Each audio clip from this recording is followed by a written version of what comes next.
तर अमरावतीत शरद पवार आणि बच्चू कडूंची भेट पार पडली आहे। या भेटीत शेती संदर्भात चर्चा झाल्याची माहिती बच्चू कडू देत आहेत। तर दबावाचं काही कारण नाही, शिंदे मुख्यमंत्री असेपर्यंत वेगळा निर्णय घेणार नाही।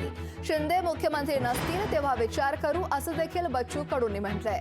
आणि याच संदर्भात बच्चू कडू यांच्यासोबत बातचीत केली आमचे प्रतिनिधी सूरज दहाट यांनी। राष्ट्रवादी काँग्रेसचे अध्यक्ष शरद पवार आणि आमदार बच्चू कडू यांच्यामध्ये भेट झाली। बच्चू कडू हे महाविकास आघाडीमध्ये जाणार असल्याच्या वेगवेगळ्या बातम्या सकाळपासून आणि कालपासून सुरू झाल्या होत्या आणि आज बच्चू कडू आणि शरद पवारांची भेट झाल्यानंतर स्वतः आपल्याजवळ बच्चू कडू आहे। तो काय सांगणार? भेट झाली मात्र विविध राजकीय चर्चा रंगल्या होत्या।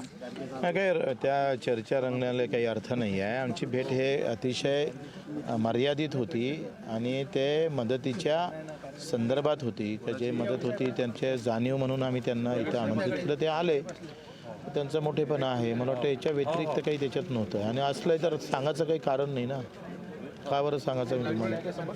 मध्यंतरी पाहिलं तुम्ही नाराज असल्याची बातम्या येत होत्या, महाविकास आघाडीमध्ये तुम्ही जाण्याची शक्यता आहे असं वर्तवण्यात होतं। यशोमती ठाकूर सुद्धा वाटते का नाराज आहे म्हणून? एवढं खुश आहे आणि एवढ्या खुशमध्ये नाराजी? उलट आम्ही शिंदे साहेब आहे तर आम्ही खुशच आहे की आता मुख्यमंत्री असन समोर असन तर आम्ही त्यांच्यासोबत आहे।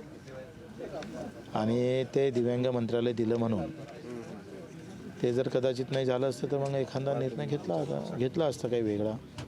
मुख्यमंत्र्यांना सोडणार नाही? मी किती डाव सांगितलं, सोडूच शकत नाही।